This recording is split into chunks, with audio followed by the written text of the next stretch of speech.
Apa itu masalahe? Waduh. Tak ketak-ketak kowe. Aku tak takon aku tak melu nesu. Ngene lah omongi, heeh. Ndara Werkudara nundung Ndara Sedewa. Wus. Mergane Ndara Sedewa nggondhali pustaka Jamus Limasada sing arep diboyong Ndara Sinuwun Ndarawati. Heeh, terus Ndara Sedewa diseneni Ndara Werkudara ditundung lunga. Monggo kowe ngerti to, bapak butuh Pandhawa 5. heeh. Monggo nek rangno siji ki tegese Pandhawa ora genep 5. Ngono ya? Heeh. Lah terus masalahe kowe nesu. Lah ya iki mau. Iki mau. Watis. Ora ana ketoke ora ana sing nggo nesu ya, Tru. Ndara Werkudara nundung Ndara Sedewa. Heeh. Mergo Ndara Sedewa nggondhali pustaka Jamus Limasada. Heeh. Ndara Werkudara duwe penemu pustaka diparingke Sinuwun Ndarawati. Betul. Ndara Sedewa terus ditundung mergane wani karo Ndara Werkudara. Terus Ndara Sedewa lunga. Heeh. Lah ya iki nesune nggo nendi? Gandak blagunduk suaru gembal.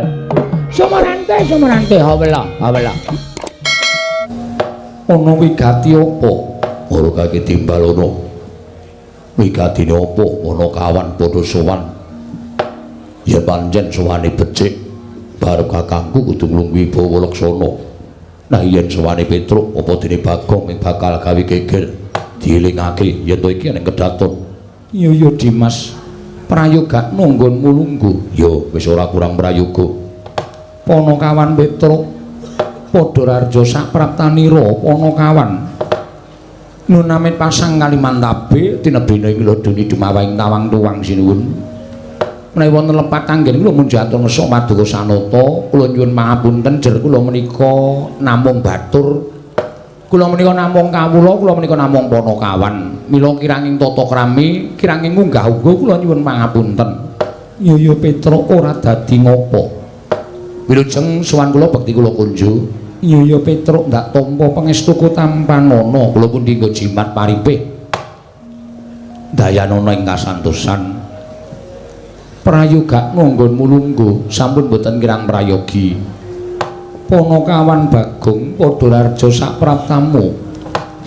Pangestunipun Sinuwun Prabu Darma Kusuma tansah pinayanganing kawidadan niring Sambikala.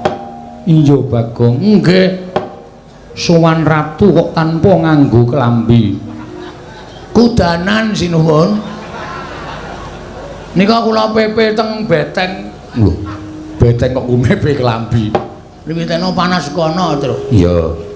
Wilujeng bekti kula kunjung nggih Sinuwun. Iya Bagong pangestuku tampanana. Kula pundi nggo jimat paripin dayanana ing kasantosan. Prayoga nunggonmu lungguh. Sampun boten kirang prayogi. Panakawan Petruk padha rarja sapraptamu. Sinuwun mandura. Ya. Wilujeng den bekti kula kunjuk. Ya, pangestuku tampanana. Nun inggih sanget anggen kawidadosaken jimat. Panakawan Bagong padha rarja sapraptamu. Pangestunipun Sinuwun mandura wilujeng bekti kula kunjuk. Ya, tak tampa. Mung kowe tak kandhani. Nggih. Ratu kuwi dudu omahmu. Kedaton iku bak tata krama, nganggo pernatan ora sak penake dhewe. Kowe sowan ratu tanpa nganggo klambi, mongko tanpa nyembah, tanpa ndodhok anggepmu apa? Kowe iki dadi patuladaning para kawula najan kowe midrajating batur. Ning kowe iki baturing para Pandhawa, kowe panakawaning para Pandhawa. Kawula iki do nulat karo cak-cakaning Panakawan, ora sak penakmu dhewe. Iki ngopo ta iki? Kowe kuwi lho, Hah? kowe kuwi. Aku ngopo? Kowe iki ora nganggo klambi. Heeh, maksude Nek neng kraton ora entuk kudu nganggo klambi. aku wis matur to teles. Nek aku masuk angin, Baladewa gelem ngeroki apa? Lho. Kose to iki ratu e, Gong. Lah wong ora ana kenthang kimpuling lelakon pojok plaret teng kanan kok muni-muni lho. Tur sing tak jak salaman ki Sinuwun Prabu Puntadewa.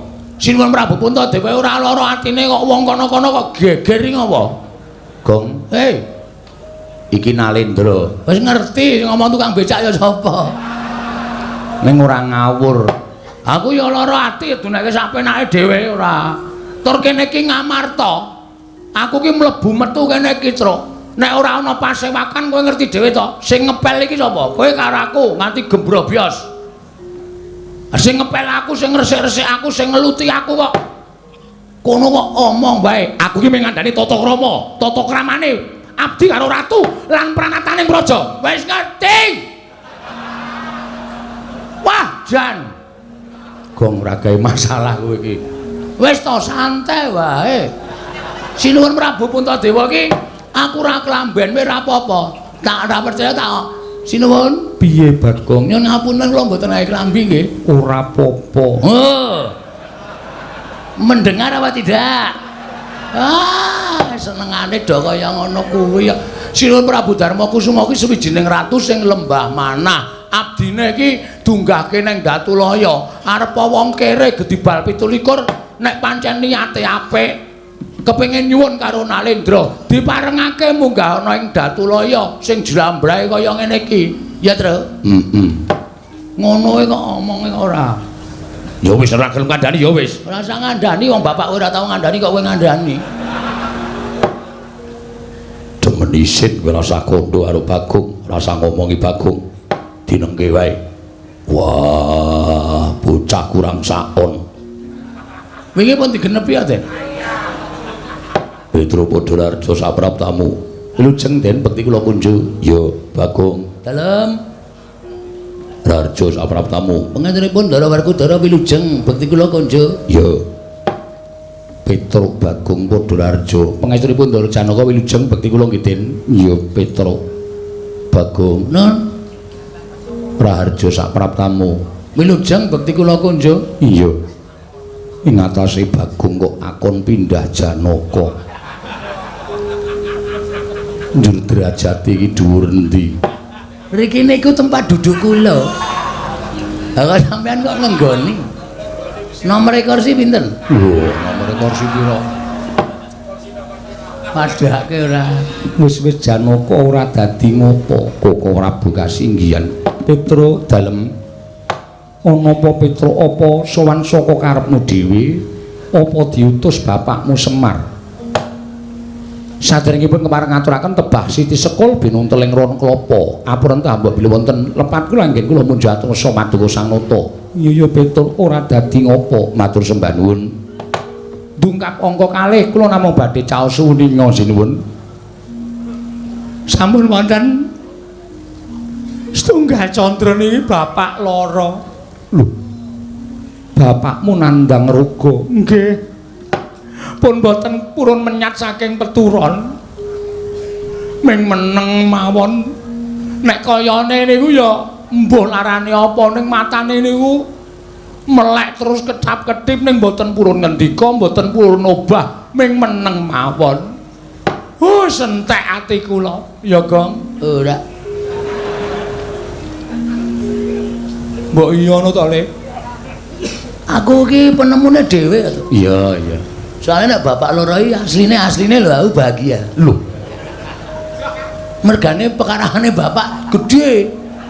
Kan ra urane kowe karo aku entuk warisan. Nek ndasmu diklukne rak percele kene kon. Anak kok kaya ngono ora. Wis gek matur.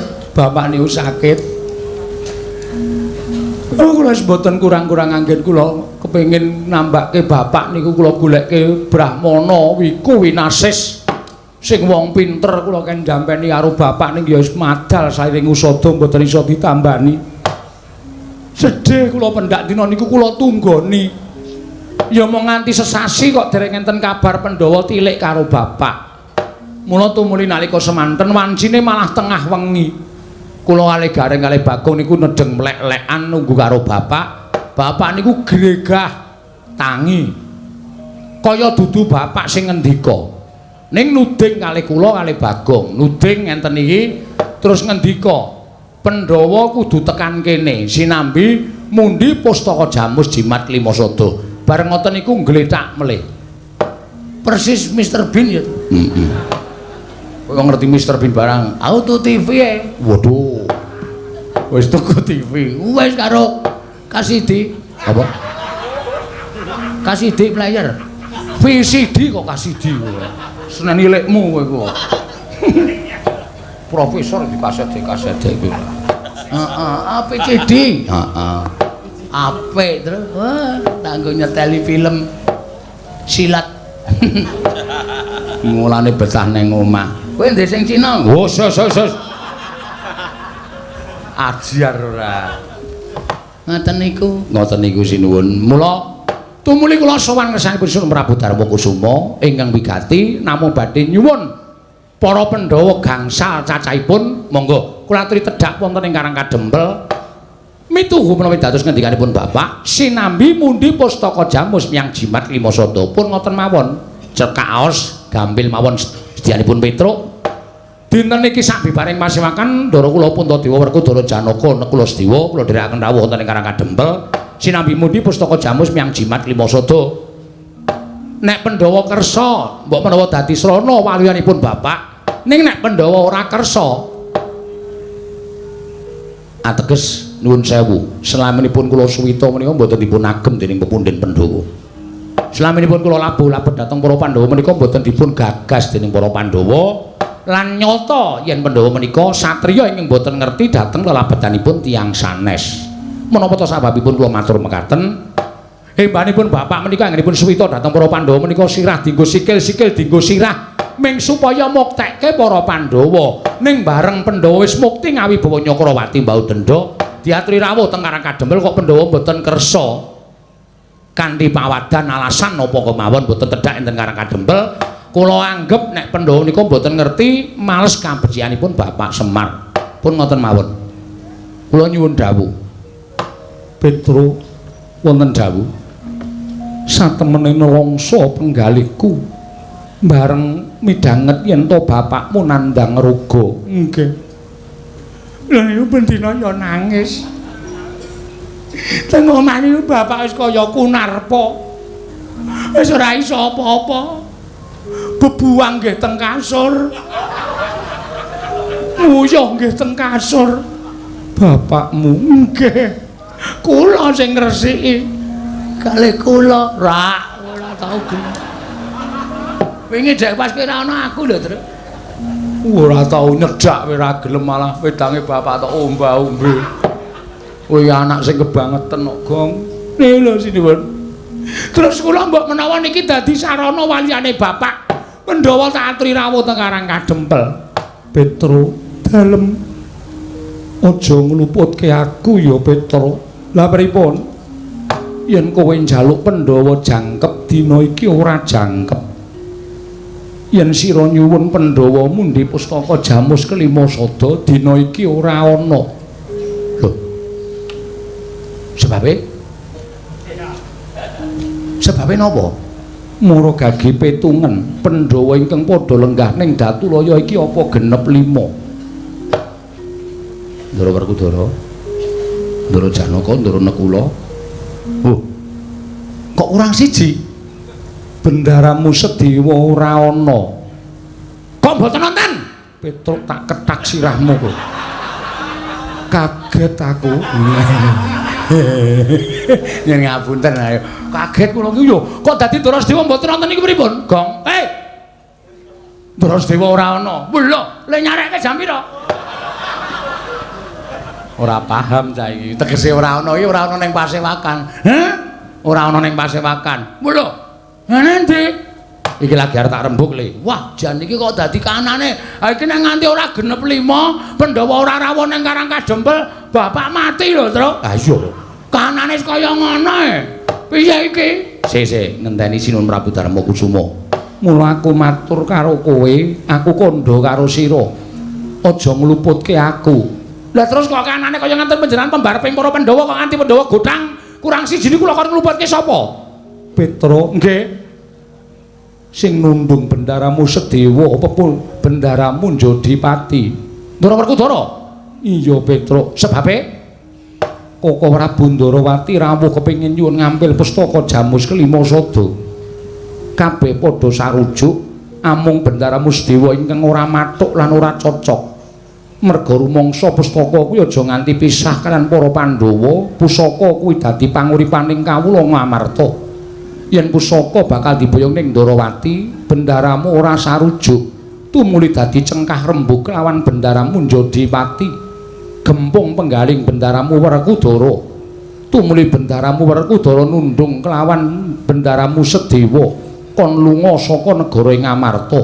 Merga Sedewa ngukuhi pustaka Jamus Klimasada aja nganti lunga saka negara Ngamarta Petra. Ngoten to? Iya, Petra.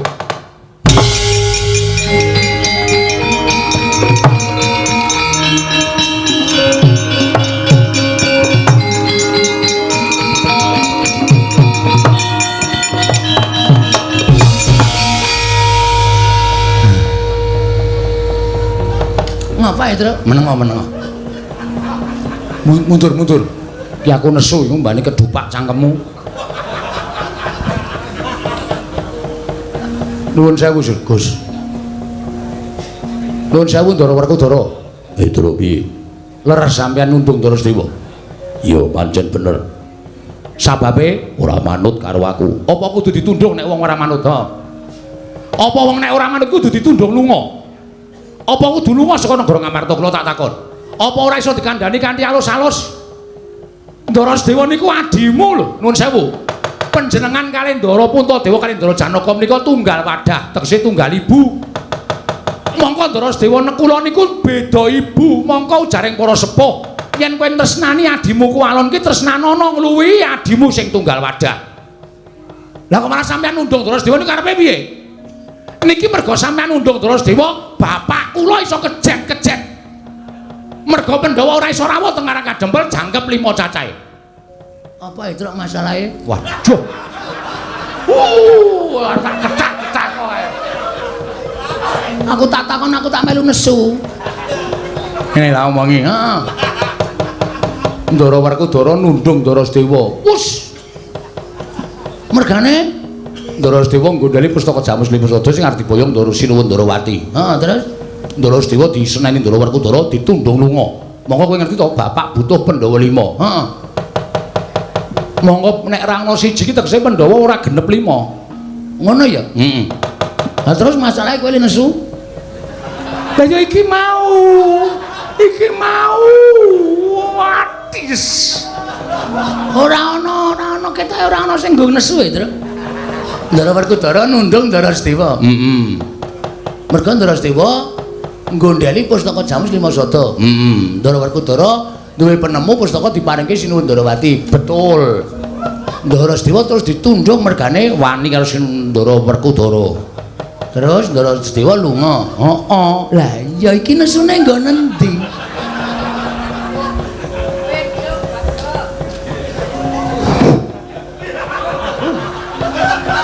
Aku dhewe bunek lho kok. Ngene lho. Iki nek Ndara Sedewa ora kondur, Heeh. iki ateges Pandhawa ora iso rawuh ning Karang Kadempel 5. Ngerti to? Bapak butuhke apa? Bapak mbutuhke obat. Obat nggo ngobati matamu kuwi. Trombon kasar cangkeme. Aku ki mumet lho, gong anakku kowe ki goblok banget. Wah, wis kowe rasa nesu. Ya nesu karang kowe karo aku ki wis wong loro. Nek nesu karo Ndara Werkudara, Masalahe Ndara Werkudara nundung Ndara Sedewa. oke. Rasa suluk. Gak suluk barang ora. Men ketok greget ora. Maksudmu piye, Wer? Lho. Adimu dhewe tundunge maksudmu piye? Monggo bapak mbutuhke Pandhawa 5 rawuh nang Karang Kadempel sinambi mundi. Apa to? Pustaka Jamus Klimasada. Pustaka Jamus Klimasada. Aku nek nganti kok bapak ora kelakon didep Pandhawa 5, nek bapak cilik lara, gedhe tekaning mati, sapa sing tanggung jawab? Semangkean kowe. Mentala karo Ndara Sedewa. Dumes Dewa ki nom dhewe. Terus kowe luwih tuwa, sithik-sithik kudu manut kowe. Ora selawase wong tuwa ki bener. Semangkean ora. Kowe iki nesu karo sapa? Werkudara, kok ngerti aku? Siramu nutupi kok.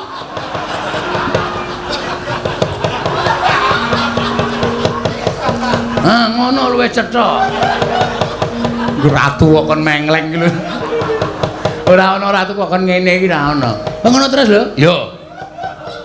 Hah? Aku sing ora trima.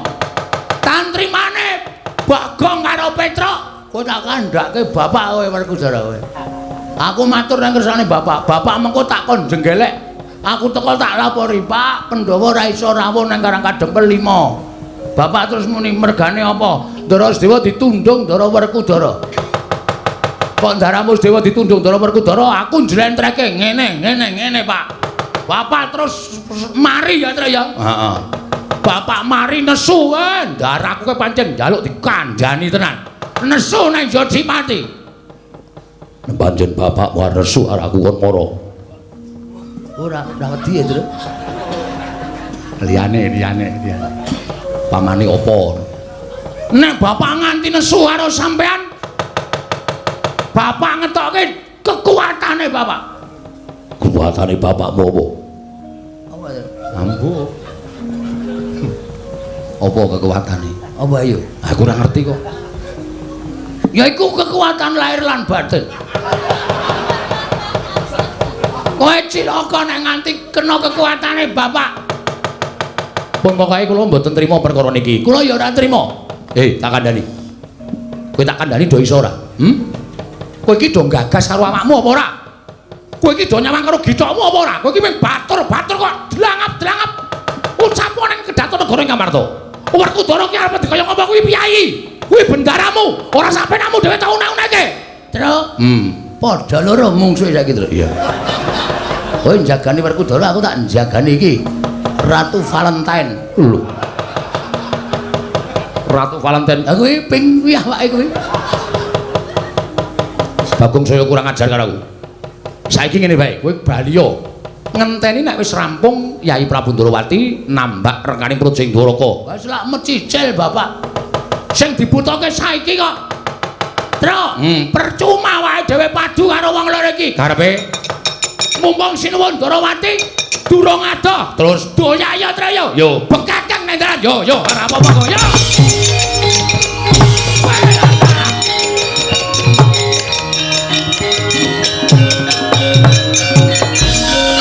Manik jajalan surtane baune iblis lanak ratu diancam karo batur-batur arjo ngopo pake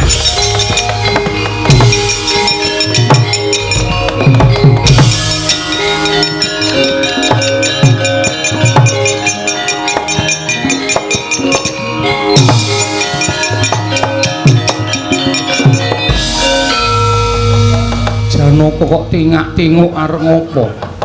kula bingung piyambak Koko Prabu. Teka lampanipun kados mekaten Koko Prabu kula mbak boten mangertos kedas kados pundi. Yayi, Werkudara lan Koko Prabu Mandura sajake mireng sarta miruna kelawan Panakawan. Upama dadi panca bakah pisan ya Dimas. Pisan aja nganti dadi daredah antaraning Koko Prabu Mandura lawan Werkudara lan Petruk apa dene Bagong Yayi.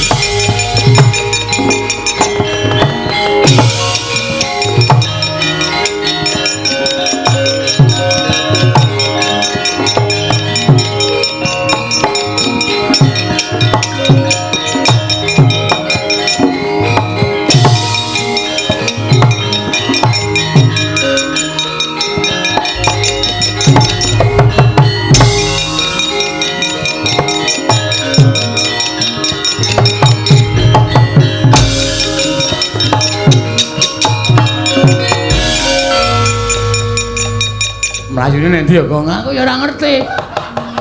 Aku ade kok klipat lunga. Ayo karang men ketok gayenge. Oh, gunung matos ora. Kok men ketok gayeng ora.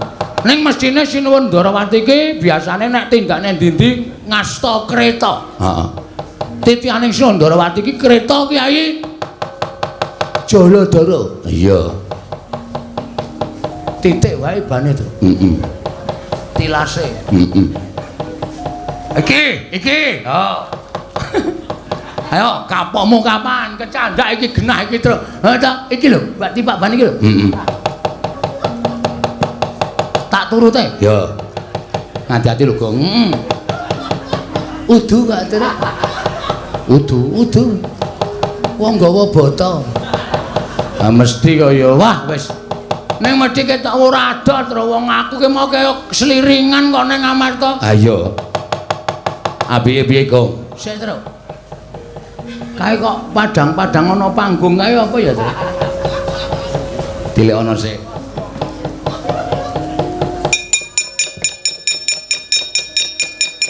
Apa Gong? Ketemu ya, Tru? Aku dhewe ya bingung lha aku dadak mampir ndelok limbukan barang. Wis ado le mlayu. Ape? Aku ki nek ora metu Gembos Asmara. Apa? Kuwi lho lagu sing anyar lho apa? Gembos Asmara. Gubuk. Oh, du gembos lho.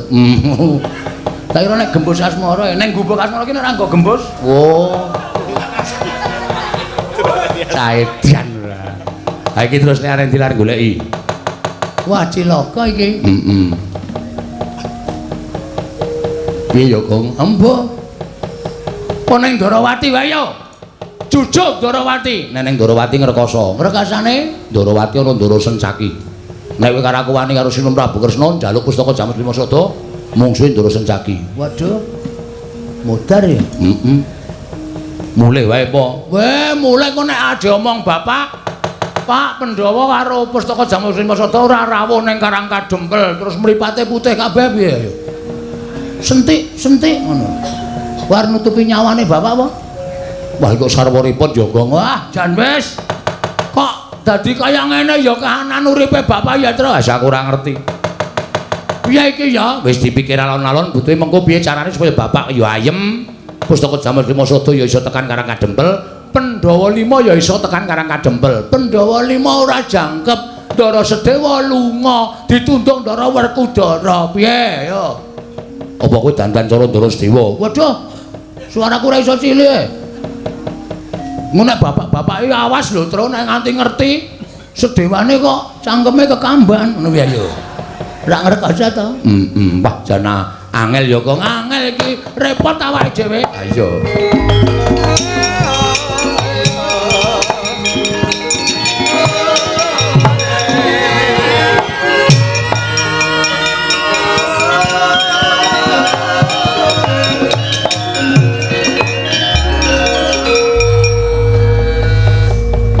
Bekti kula kunjuk, Ndara. Ha iya tak tampa. Tiba wedhe-wedhe Yayi Patih Angling Darma. Cah petok ora. Ngapain? Lungguh ngisor, ngumbek kualat tuh. Ada siapa? Mengo. Wih. Bose. Ngapa ya, Tru? Ah mestine dikongkon karo Werkudara. Antasena, Petruk karo Bagong keplak ana ning dalan. Wani nusul arep ngoyak Sinuwun Prabu Ndarawati. Waduh. Nek liyane iki aku rada wani. Nek iki mantan gentho iki ha ya. Merkoso awake dhewe. Slamet to, Gong. Pangestune Ndara Antasena wilujeng. Petruk slamet. Pangestunipun Ndara Antasena wilujeng, Den. Enten apa? Aja duwe panyakra bawa sing elek karo aku ya, Tru. Lah nyatane sampean tiba-tiba datang teng mriki, rawuh mriki lho ya mak tratap to. Wong kula lagi wae gawe geger ngamarta. Dikongkon keng bapak, heeh. Dikongkon Ndara Werkudara. Maune iya. Terus sampean sagu. Mah modar aku, Tru. Niki mawon, niki sing dipateni pertama. Ampun dipateni Ndara nembe nggih sinau. Kuwi kuno banget lho, Gong kuwi iki. Kadang kala ya masuk wong aja sok mbuang sing kuno-kuno. Iya. Kowe tak kandhani aku tekan kene iki ming arep jarwani karo kowe, ngabari karo kowe. Nggih. Kowe digoleki Kakang Gaca karo Kakang Antarja. Waduh. Kakang karo Gaca Kakang Antarja dikongkon bapak kon goleki kowe, dikongkon karo Siwa Mandura kon goleki kowe. Gatotkaca Antarja, Petruk Bagong golek ana. Yen ketok mlayu ngoyak karo adhiku Yayi Kresna, Petruk karo Bagong Jatasana. Sing muni ngonten Siwa Mandura. Klebu sampean. Iki mesti sing pertama ngantil iki, Tru. Sik to sabar to. Aku kok kowe ngarep, Tru. Iya. Dadi nek kena kowe sike. Ora. Mula aku tekan kene iki aku arep ngabari karo kowe mergo aku isih tresna karo kowe, Tru. Nggih, aku ngerti perkarane saka bapak. Tak pitung-pitung nek aku ngewangi karo Siwa Mandura aku ki dadi wong sing luput. Oh. Ah terus ngene wae. Kowe nek perang karo Kakang Gaca wani ra? Mbok mudar nek wani. Hari kon niku otot kawat balung mesi Kula maju lagi sedhela candak sira kula dikluthuk. Modar kula. Nek Bagong mungsuh Garukaca wani ora? Mbiyen wani, mbiyen. Saiki wis tuwa ya wis ra wani Mas. Wani tenan Bagong. Wani ambiyen Garukaca ki kalah karo aku. Zaman kapan? Zaman isih 5 tahun. Ha isih cilik kuwi. Ha iso saiki ya modar tenan. Kalah aku wis ora wani. Nek ora wani mongko iki engko do goleki kowe. Waduh cilaka. Ngene bae. Aku tak ngadeg nang kene, engko nek Kakang Garukaca Kakang Antarja tekan kene men bingung. Carane bingung, kowe tak dandani cara Gatotkaca karo Antarja. Engko tak anggap nek wong loro kae Gatotkaca Antarja palsu. Matuk. Ning kula Antarja lho, Antarja. Aku wae suaraku ora iso gedhe lho, Tru. Aku Antarja wae. Gah rasa kowe mengarep tok gua ambles bumi nyolongi tela-tela to. Sing wingi urung entek kok saiki arep nyolong meneh. Aku Garukaca. Wis yo. Iso napa, Den? Lho, ora iso sebab apa? Nek ora iso trimo ora urip aku nek ming malik kowe kaya Kakang Garukaca Kakang Antarja. Oh, nggih. Do ngampet ambegan.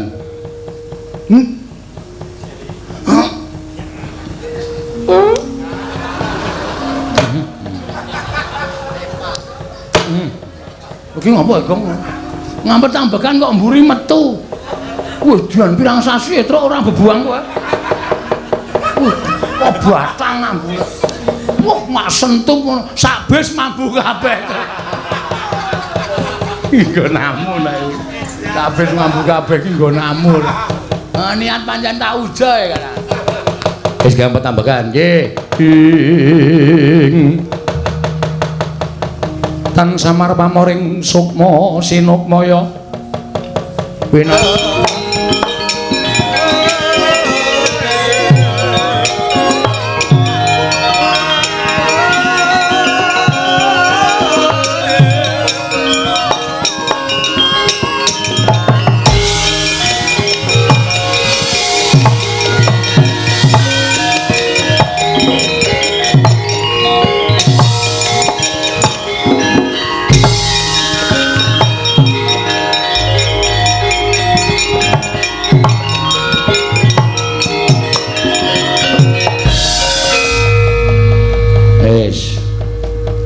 Ampun apa? Wis.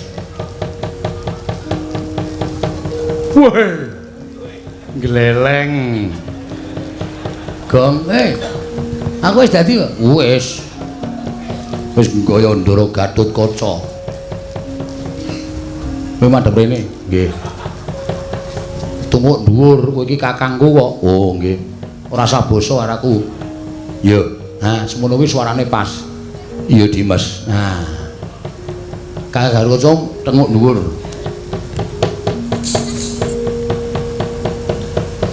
Kakang Garukaca. Ngapa kok dadak jeblok bane? Garukaca iki nek omong ora mak ngono sih ta, Tru? Kuwi rak ndara werku dara ora sades to. Gah aku. Kakang Garukaca gadangi pun Kakang Dimas Antasena napa Kang? Kurang gedhe. Hah? Kurang gedhe. Waduh, aku rekoso tenan, Tru. Aku mau ki Antarja wae kok. Wis to wis dadi kok kurang gedhe. Dimas Antarja. Dimas Antasena. Kurang gedhe sithik. Dimas Antasena. Diantepke. Dimas Antasena. Disuarane dicethake ora didokke sithik. Wah. Wah, Gatotkaca kok jenes. Minggir nyun pamunten Kamas nyun kampunten. Kamas dengkulmu mlocot ora. Wis ngene wae engko sing tak jak omong Kakang Antarja. Kakang Garukaca ora usah melu omong. Iya Dimas. Ora usah omong, ora bakal omong Dimas. Agene Demes wae. Iki engko ana Antarja karo Garukaca tekan kene, nek aku pokoke ngaku sampeyan sing asli, tak anggap dheweke sing palsu. Iki tak nggo jalaran nek aku wani karo kadang-dang tuwa. Iya Dimasku lho ora juga Dimas. Ngono ya Kakang Garukaca. Iya Dimas. Kok kaya rekoso banget to, Gong? Heeh. Aku tak biasa wae. Konangan nek biasa konangan suaramu ki khas banget Ya, untir bayarmu. Gulu. Aku seneng bayar. Mulane kok do rekoso uripe atau untar-untir wae. Sing lemu kok mung kowe tok liyane do kuru-kuru. Wis dinteni kene, engko nek do tekan kira do kaget kabeh. Iya, Dimas.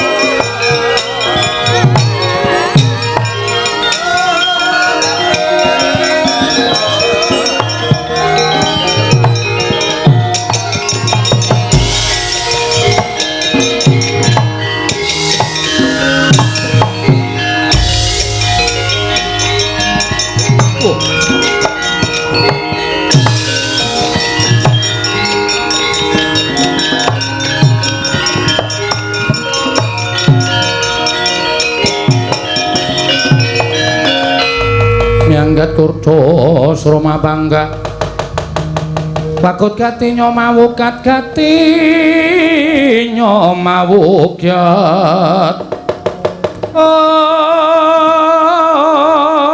omong ira wang-wang buku karepe dhewe Dimas Antasena karepe si Adipi lha kok dadi kaya ngene kahanane Dimas iki piye lha kok dadi kaya ngene kahanane kok sik aku wit mau iki ora tau pisah karo Kakang Antarja Kakang Garuca kowe ditimbali karo bapak dikongkon karo Siwa Mandura aku ora tau pisah lha kok dadi iki eneng Gatotkaca Dimas iki sapa lha kok wani membo rupa lawan pun Kakang iki sapa Dimas wis rasa Dimas Antasena iki sapa iki? Kok wani modho rupa, modho rasa karo pun Kakang. Sik Kakang meneng wae iki kok dadi aku bingung. Kono Antarja loro ana Gatotkaca loro iki karepe piye? Mongko nyatane aku ora tau pisah karo Kakang Gatotkaca Kakang Antarja. Kok iki ana Antarja Gatotkaca sing teko ning papan kene cetha kowe telik Mangindrajala ingkang memba kadangku loro. Yen ngono apa kelakon tak jotosi wong telu. Aduh pasti aku.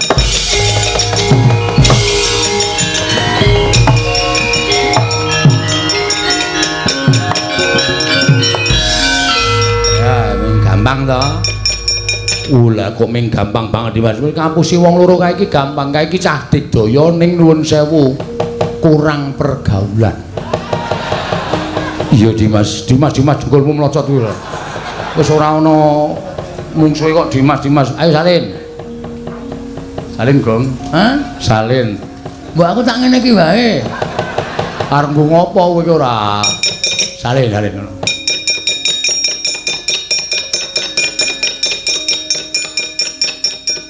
Wah, ora nggo gamelan barang ki piye iki?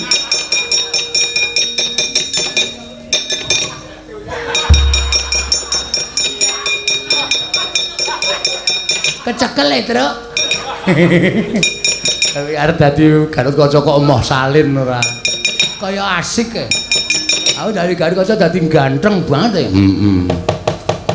Ayo golek-golek cewek. Oh, harus niatmu pancen mengarep sapenake dhewe ora. Wis. Ning iki urung rampung. Lah terus? Kaengko nek wong loro kaengko do kandha karo Pakde Baladewa karo bapak. Kula didandani Baladewa niki men Werkudara, men modar ha. Aku dandani Werkudara, Ndara Werkudara teko. Wah, ana sing padha rupa karo aku. Bres. Aku Baladewa ora wangun. Aku Baladewa wangun aku. Parsaing jajaran Sultan Bawana. Ayo, iki Nata Mandura Prabu Baladewa. Sapa sing wani karo Nata Mandura Prabu Baladewa maning pituwasi Jalatrana Namokrasana. Wah, dalah persis. Oh, aku cocok Petruk sing dadi Baladewa. Waduh, entuk dukungan. Ayo coba kowe coba to. Ana sing maning jajaran Sultan Bawana iblis sanad bodho jajan. Iki Prabu Baladewa. Lah bablasan to Baladewa, ha? Baladewa. Kowe mau muni piye? Baladewa. Wah, ketrucut kuwi. Baladewa wani pitu asih Jawa. Ora iso, ora iso. Aku sing dadi Baladewa. Kula Baladewa nggih, Den. Yo. Bagong bapak. Berarti aku nek dadi Werkudara nek nyeluk sampean Antasena. Heeh. Ya pokoke dadi bapakku sementara. Siap. Ning yo ngenteni dhisik, ngono nek kaene ora do lapor kowe tiwas tak dandani dak malah gleleng. Dinteni dhisik. Nggone ana swara wong sumbar-sumbar Siwa Mandura nesu, lah kowe tak dandani. Lah terus mengke nek Sinuwun Mandura nesu, kula pripun? Lho, wani gelute padha-padha Baladewa kok. Waduh. Masalah iki. Nek rika nggawa Kyai Nenggala, Truk, kowe tak dandani cara Baladewa ki ora ming tak dandani tok. Nindakne kekuatan lahir batin. Dadi kowe ya digdaya. Ah terus nek Ndara Werkudara nesu, amen tandangi sing dadi Werkudara. Kula dikai kekuatan ya. Kekuatane diwek Petro kok wis entek. Aku kok ameng-ameng nyawa terus iki. Ayo nyatane ngono kok wis ora apa-apa. Petro kandhong bolong. Bagong kowe menyang ndi? Wah, dalah kowe wani nunggu karo tindayi Prabu Ndarawati aja lakon dosa. Konangan Baladewa bontut ana krincong sikilmu. Lah nika wis bengok-bengok. Nika wis bengok-bengok. Yo, kowe gek ngampet ambekan itu tadi ayo kowe.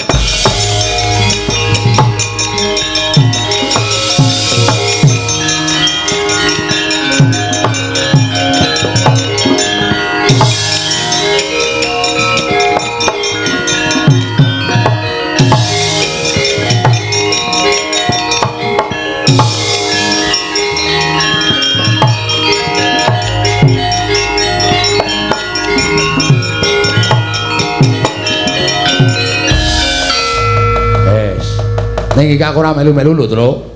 Ora melu pripun? Aku lunga. Waduh. Lunga pripun? Lah kula njur mrene nek diwaneni jak glut-glut ora apa-apa, ora nek kowe kalah. Wah.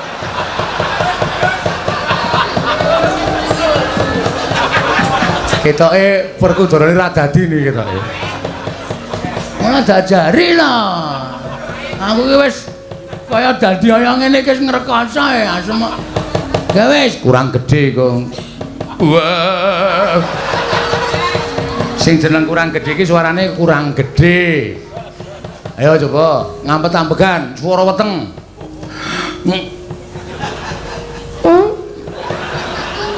Gedhe ta? Gedhe ning mambu.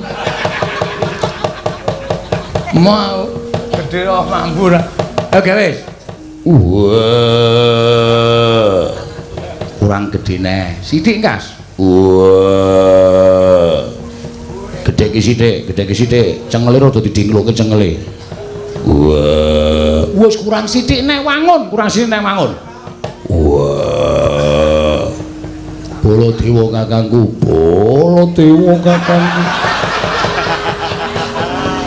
Kok munggah kok.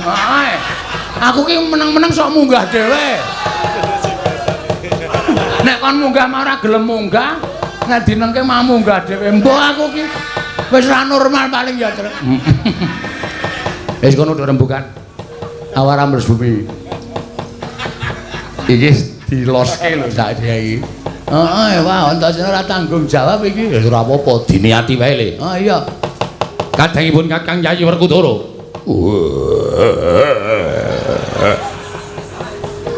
Siadi kudu ngati-ati. Iki bakal ana mungsuh sing nekani. Iya. Aku wis samapta ing gati sawiko ing diri.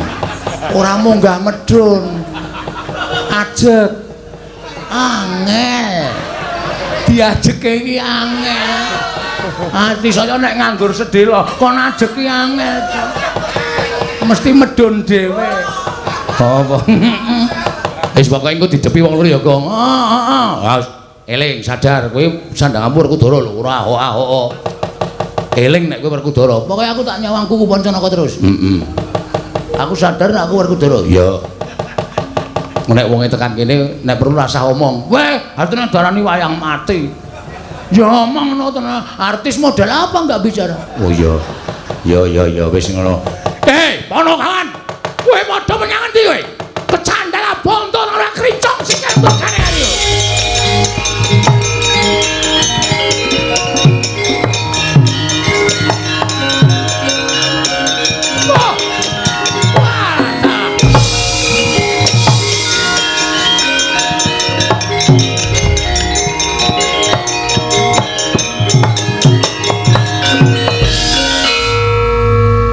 Aku tak melayu. Werkudara sane. Wah, setan. Ana sing padha rupa karo aku. Njaluk tak untapke nyawane. Iki sapa iki? Iki sapa? Lah kok sak kepenyake dhewe. Ayo lungguh.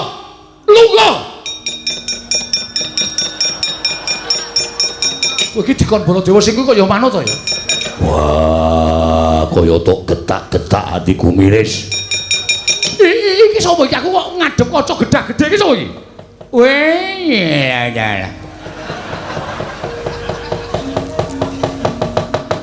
takon karo aku Nata Mandura Prabu Baladewa. Wah, setan alasku arepe dhewe.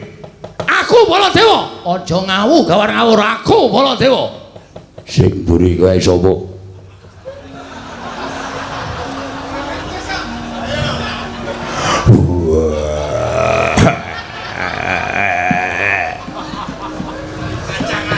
Satria ing Jodi mati.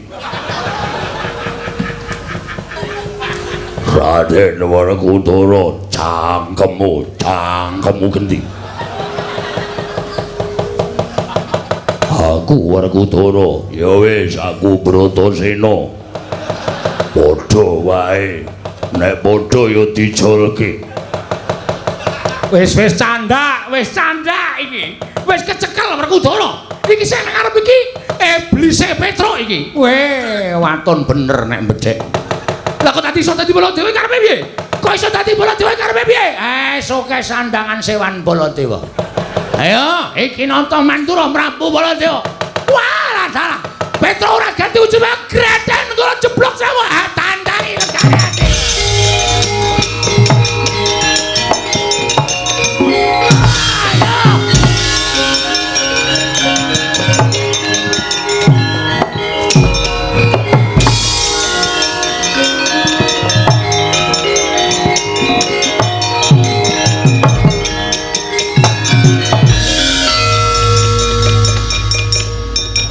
Werkudara irunge nganti mencong.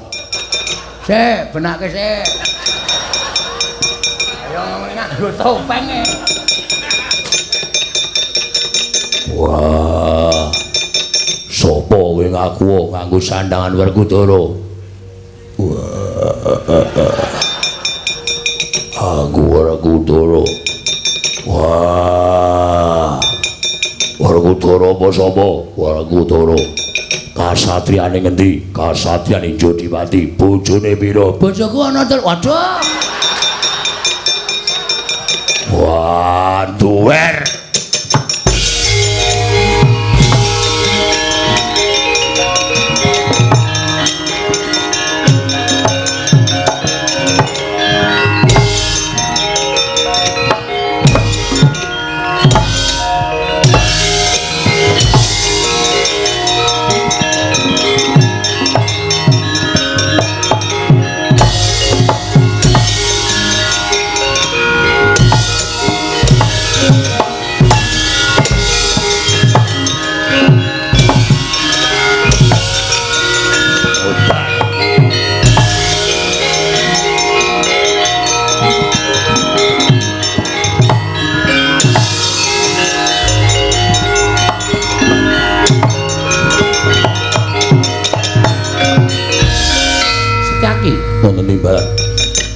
Barang pun Kakang Prapta ing negara Ngamarta lah kok dadi suwung ora ana wong. Nggih. Ning metu saka Ngamarta tampel wates negara, bleduk mangampak-ampak lebur kasaput ing angin tak kira kerai banteng karo macan. Nggih. Ora pati nduga mono lah kok dadi kae Koko Prabu Mandura kok perang karo Koko Prabu Mandura. Werkudara perang karo Werkudara. Dimas, kowe misah sing endi? Kula tak misah Koko Prabu Mandura. Aku tak misah Werkudara ndak ora rampung-rampung kedadeane.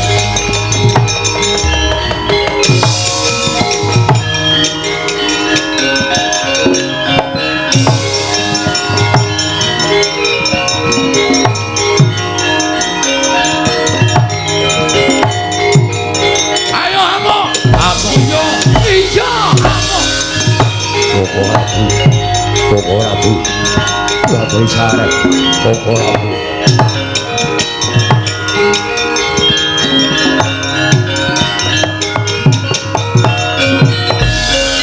Koko Rabu. Sepinten kalepatanipun ing rayi tadah Wadana. Kula aturi sareh Koko Rabu. Sareh piye?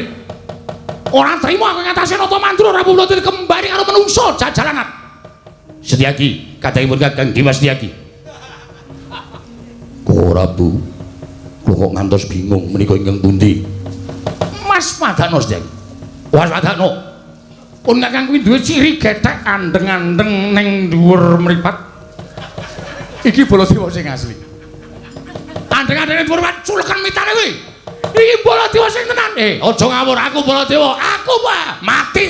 Sabar, sabar. Mboten sami sabar jotosi kabeh. Sabar. Koko Rabu. Nggih. Kula ngantos bingung menika ingkang pundi. Aku Nalendra Mandura, pun Kakang ing sejati. Setyaki aja percaya. Aja percaya. Pun Kakang ing sejati pun Kakang kedunungan Kiai Nenggala, Kiai Alugara. Aku sing duwe, aku sing duwe. Sameneika ngaten mawon, sameneika ngaten. Ingkang kagungan pusaka Nenggala dipun dalaken. Dipun dalaken. Ora percaya karo pun Kakang. Iki Kiai Nenggala. Mapane ning ebek-ebek. Kok ora bulat ngedalaken Kiai Nenggala. Weh, asal ngece aku. Iki Kiai Nenggala.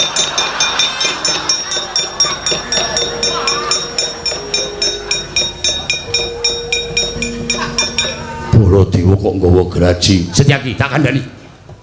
Iki golek gaweane sing aliran sama-sama. Mula pun Kakang buka pemotongan kayu jati. Sik jane kowe iki sapa? Baladewa. Baladewa kok tak jotos. Baladewa. Baladewa kok tak jotos. Pun Kakang ki Ratu Mandura. Nuwun sawenika ngaturi mawon. Koko Prabu Ndrawati lenggah wonten mriku. Sami nyuwun pambiyanipun Koko Prabu Ndrawati supados saged nengahi perkawis menika. Ya, lho, Yai Kresna malah ning kono. Inggih. Waduh, Yai kadhaipun Kakang. Wajan.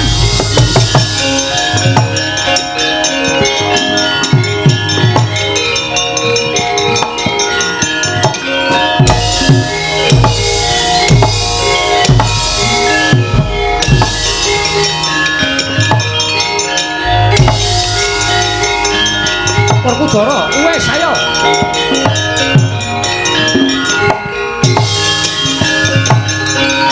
Dimas.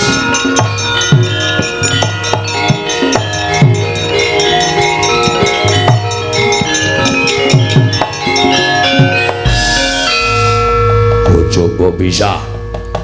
Wah, itek-iteke men modar sisan. Coba bisa Kresna. Ben aku ben modar. Wong kalah kok gleleng.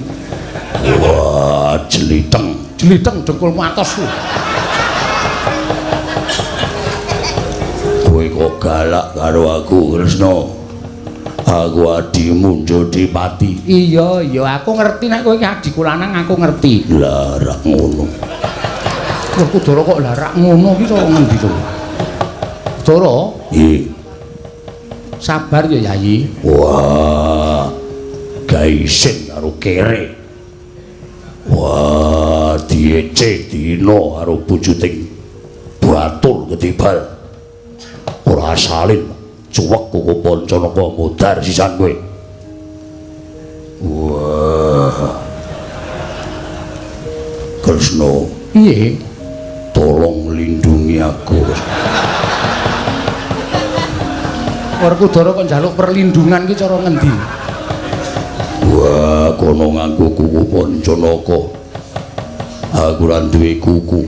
Lah kuwi mleno semono gedene kuwi. Mleno iki basa ngendi? Lah sing tok jepit ki apa? Gedang mentah. Gedang mentah kok dicepit sak enake dhewe ora? Iki piye lah kok dadi kahanane kaya ngene iki piye Werkudara aku kok ora ngerti. Kresna aku njaluk pengadilan Yai.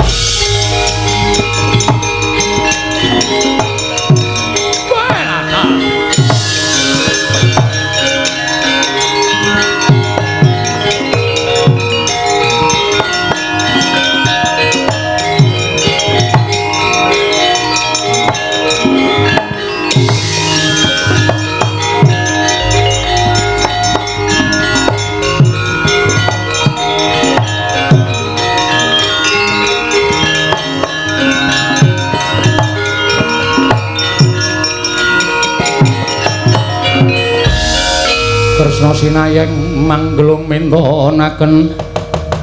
Sing Kresna iki aku Kresna. Inggih Koko Prabu Baladewa, kula ngertos panjenengan iku kula kanggep Koko Prabu kula. Koko Prabu kula anggap tiyang sepuh kula. Kresna Jata banji di banjiladan. Kono to amban siladan aku ngono kok banjindi. Aku kok banjiladan. Aku wegah yen kowe ora adil Kresna. Iya, Werkudara, mengko aku adil Dimas. Iya. Kresna, Piye-piye apa meneh? aku titip salam dinggo Arimbi. Wah, wis ta kowe iki marai nesu kok ya. Aku kangen karo Arimbi. Wis satok lakone satok ladeni. Sopo ae? Ka iki Bagong. Wasu. Ngandel ora, Werkudara nesu tenan lho nek iki nek muni ngono kuwi Werkudara aja tok bebeda. Ya wis. Ora. Aja ngono. Nek ora entuk Arimbi yo ora ngayu. Kuwi nek krungu dadi geger lho, Gong. Ameng sembrono. Wah. Kapok ora, kowe ketrujut to, ayo ganti. Ayo ganti ora? Ora ganti senjata cakra mati kabeh. Nggih. Ngarep gleleng sedelo kok ora entuk. Ait. Ganti yo, ganti Gong. Ayo. Oh, piye asline? Wis ngerti kok aku kae sing mburi kae ganti ora? Ganti kok bandemi watu.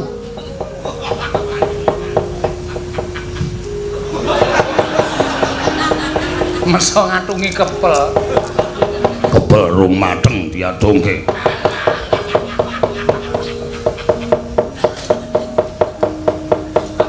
Lho, piye to kuwi? Wah, sak kleru le salen. Petro iki randangan klumbrak-klumbruk. Bareng tanggo kok dadi Baladewa. Lah, ngono ki ra mau setan to ora tenan. Dadi Petro karo Bagong mirame-mirake Rata Mandura. Inggih, Koko Prabu sampun. Sampun. Petruk menika ngaten menika temtu wonten ing kongkonan. Coba saiki tak takon karo kowe sing kongkonan sapa? Bloko ora, Gong. Bloko ndak wong enak-enak iki wonge udut-udutan iki mesti karo cengenges-cengenges kae mergo kesengsarane awake dhewe. Ayo bloko ya. Sapa Bagong? Anu putrane Ndara Werkudara. Sapa putrane Ndara Werkudara ki sapa? Sing ragil jenenge sapa?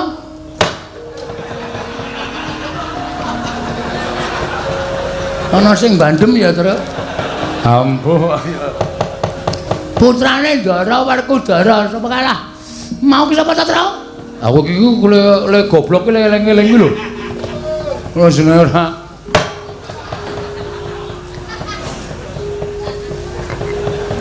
Sapa putrane Ndara Werkudara? Kok isih kenang wae ya? Sampeyan madhep mriki? Iya. Sapa? Putrane Ndara Werkudara inggih menika. Weh, lah watune saya gedhe kaya iki. Kok saya antep putrane Ndara Werkudara? Iya sapa Bagong sapa? Mengkurep kula ndak dikethaki ora. Ndara Antasena. Mula cah edan kan kok ya iso-isane nglakoni. Gusti, aja ngurus perkara Antasena siki. Inggih, lajeng paringipun Si Adi kok wis tumuli rawuh ning negara Ngamarta. Lho. Sebabipun menapa panjenengan Koko Prabu paring dawuh mekaten? Lah iki mau Yayi Kresna lagi wae budal saka negara Ngamarta.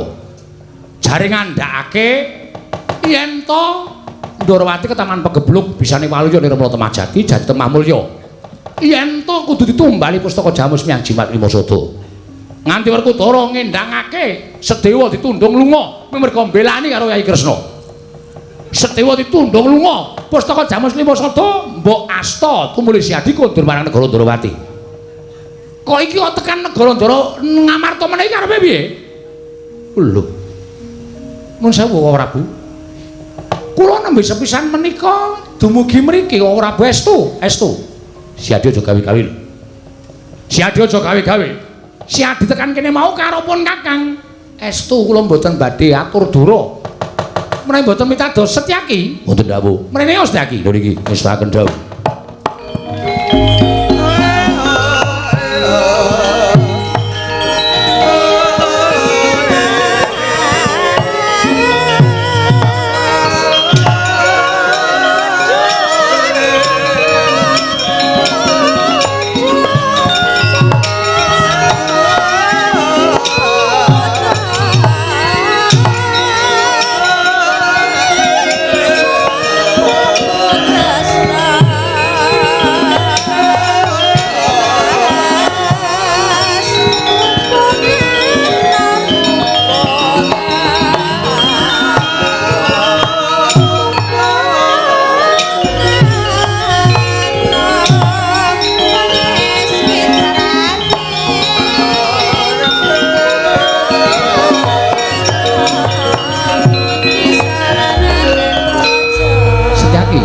Timbalan.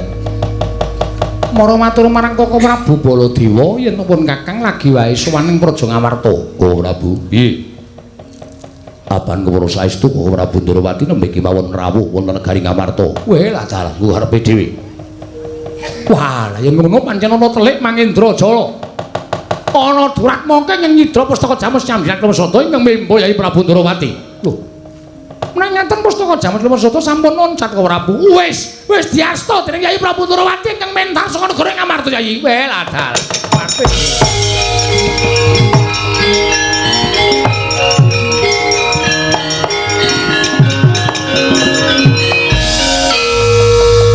Gugu karepe dhewe lah kok dadi kaya ngono kan negara ing Ngamarta Werkudara. Nggih.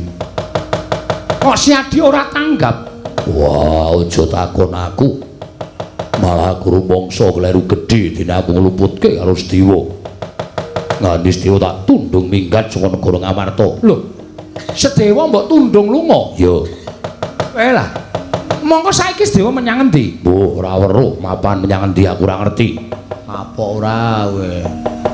Bandani ngeyel ya gong. Heeh. Wong ki aja sok grusah-grusuh, piantun mrene ngamun ngantos terus gunakake netra walaka ning gunakake netra batin Permana Jati. Supaya ora kapusan. Mergo sakniki nek nganti ora nganggunake Permana Jati niku wah, apus-apus niku mapan teng pundi papan. Wis nek ngene iki piye? Pandhawa kelangan pustaka Jamus Klimasada, Semar mati. Wis cangkeme. Semar mati dongake aja. Ae sloroe kok malah entek-entekke biaya. Wis piye? Wis lah dalah. Petro, Nun. Bapakmu lara to? Nggih. Isane wae yo nek dilawuhi Ndara Pandhawa 5 cacahe. Kalih mundi pustaka Jamus Klimasada. Nyatane pustaka ilang, Ndara Sedewa lunga, Pandhawa ora komplit, pustaka ora bakal rawuh teng Karakadempel. Wis lah dalah. Piye Antasena? Ngene wae Lek. Anu Pakdi, sampeyan rawuh ning Karakadempel. Terus bloko apa anane karo Kakeni Semar. Nek pustaka Jamus Klimasada ilang. Aku karo sapa? Ya karo Pandhawa. Pandhawa ming 4. Sawetara iki ora sakabeh. Karo ngenteni Majelis Dewa le kundur ning Ngamarta. Karo sapa? Kae karo si Werkudarane kae. Kurang ajar. Ora perkara kurang ajar, iki percaya ora, Pak? Oh, omong aku numusi to. Sampeyan ngeyel dikandhani ora maido nek dikandhani karo Antasena. Wah, cah kucuk. Cah edan. Ora nganggo utek. Nah, saiki karepmu. Lah terus pokoke Kakang Semar dawuh karo aku piye Antasena? Wis sampeyan omong apa anane? Majelis Dewa ditundung Ndara Werkudara utawa bapak. Terus sampeyan ngendika napa anane? Nek Ndara apa kuwi jenenge? Ndara Sedewa utawa Pak Majelis Dewa ditundung karo bapak. Iya. Pustaka Jamus Klimasada ilang digawa nata Ndarawati. Lah engko nek bapakmu utawa bapakne Petruk Semar iki mengko ndukani karo aku? Ora. Ora ya, Truk, mboten. Bapak niku wong awas kok. Pun ngoten mawon, dadi duka men duka karo Ndara Werkudara. Apa Janaka ya tak kanthi. Lah niku malah sae. Ndara Janaka dikanthi mawon malah sae dadi 3 mengke mengkari ngentosi rawuhipun Sinuwun Darmakusuma kaliyan Ndara Nakula Ndara Sedewa. Nek pun komplit mugi-mugi Bapak entuk tamba sarana saged nyawang Pandhawa 5 mundi pustaka jaman Simasada. Werkudara, nggih, melu aku. Wah, ora sah alasan. Iya. Arjuna kantinen ngestokake dawuh. Yai Ajen perlu babarna pisan mbok kanthi rawuh ning Karang Kadempel. Yo. Mengko aku tak sik matur karo Kakang Semar. Mergo nek ora aku ora ana ingkang bakal iso ngrangkani marang penggaling Kakang Nayantaka. Yo, ngestokake dawuh.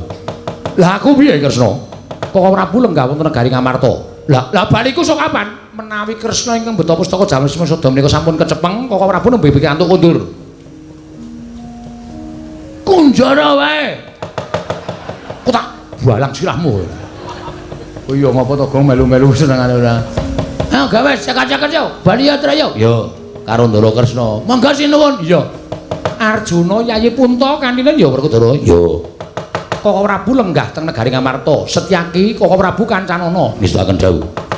Antasena kowe melu karo aku. Yo, Pak Di ayo tak derekake Pak Di. Iya. Ayo Werkudara. Yo, Kresna.